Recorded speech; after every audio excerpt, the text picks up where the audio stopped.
Gundam.tk presents Master Grade Gundam Exia Ignition Mode.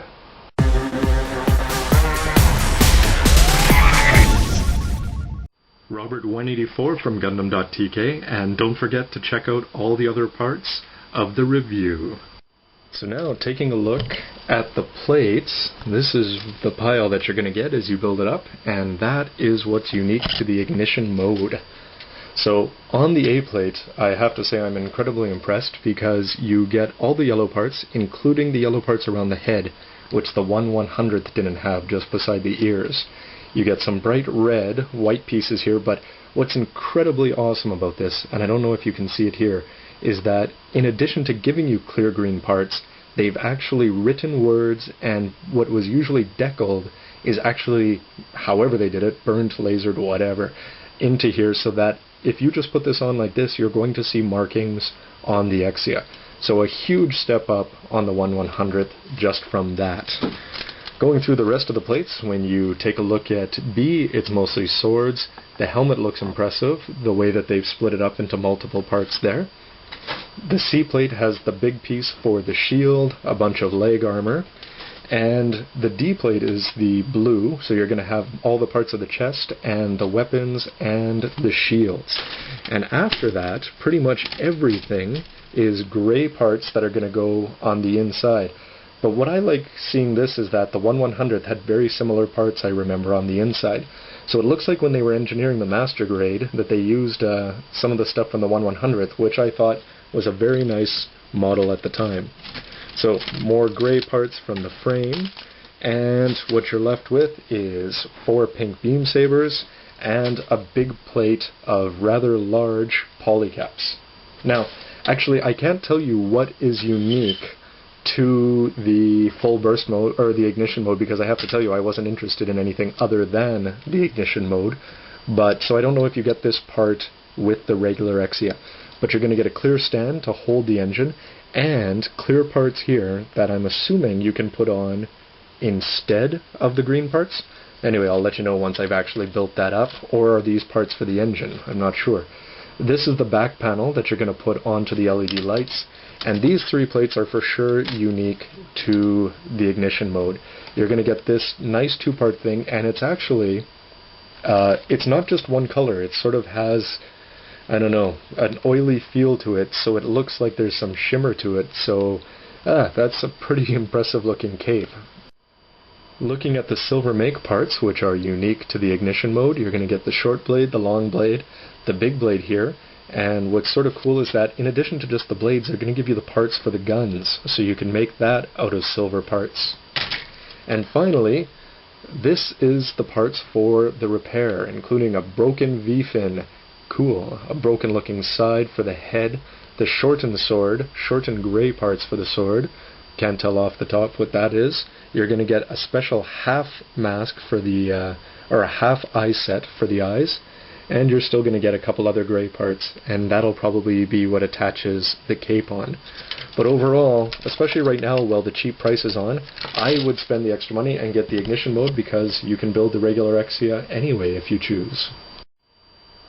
So when you take a look at the extra stuff, I have just cut these open.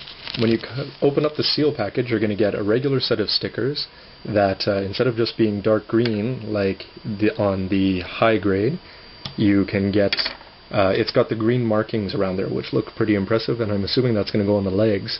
And that's sort of cool, I've never seen that. It's a half eye piece because of the Angry Terminator eye that you can also attach onto the repair.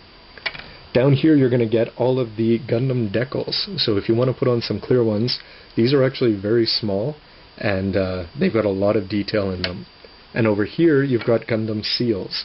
So if you want to add a lot more outlining to the Exia, you're more than welcome to go ahead and do that, but usually I don't. Now this is impressive, and I wonder if it's worth the 600 yen, but it's actually stuck in the package. But when you pull out these hologram seals, they're on a clear sticker, so you have to pull this off to reveal what's underneath. But these are going to go mostly in the arms and legs, but that looks pretty cool on its own. Now finally, here's the LED light, and it has 2 batteries in each, and because you've got 2 of them, you're going to need 4. And I saw the screws and I thought, oh my goodness, it's G Gundam all over again. But in this case, these are just going to go onto the cover for this. So first, let's take a look at the manual, and the cover just shows the same as the box art. You can see Repair 2 back there a little bit more. When you crack it open, you're going to get the information on Celestial Beam's mobile suit, Exia, and some very skinny looking line art, and some line art down there of the GN drive. Over here you're going to get instructions on how to put the motors together. They explain about the decals and how to put them on and where to put them on. Breakdown of the parts and which page that's on, so your table of contents. And then when you're cutting out the complicated parts, here's the directions on the clear parts. Next page, you're going to get a look at the plates, and it goes from A to, there's 2 J's, no K, so L, M, so 13 main plates. And you're also going to get a thing of polycaps, 4 beam sabers, and then these are the hologram seals. So that's a fair number.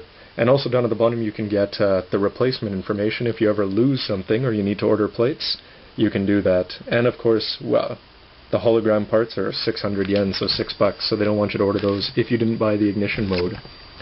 Taking a look at the top, this is sort of impressive. They have a shot of the part that you're building, all the plates laid out, and then they go into the details of what to actually build. And then they show you what it's going to look like at the end in its repair variation. When you look up here at this is very nice looking manual, and especially I was just building the GPO2A, you know, that's a horrible manual. So you've got the head at the top, all the hologram information, arms here, and then a 2-page color spread of action, information on the swords, the blades, long and short, the shield, and a half frame shot of Exia Repair with most of its panels off on the right side. So after you build the arms and the legs, this doesn't bend out, but back here, after you've built the arm, it also shows you how to build the repair version. Waist, and then you've got a fold-out page here at the back, and the fold-out page is after the final assembly, and it's going to show you how to put the cape on the arm, how to build all the different weapons to make the GN blades, and then how to put the weapons onto the body, mount them in the hands, and then finally how you can move the weapons and make a cool pose. And at the back you have the seal directory, and it looks like there's a lot of seals if you choose to put those on, and including all the weapons. And on the back, that's a nice touch. You get a really nice shot of the Exia just standing there looking impressive, and its angry shadow in Exia Repair 2, and the painting guide if you choose to paint it. And actually, you know, I don't paint, but when I look at this I can see that there's a lot more paints on here than on a regular Gundam. So everybody, that wraps up the look at Exia before you put it together, so stay tuned for the next parts, and you can see what it looks like starting to get put together. Thanks for watching.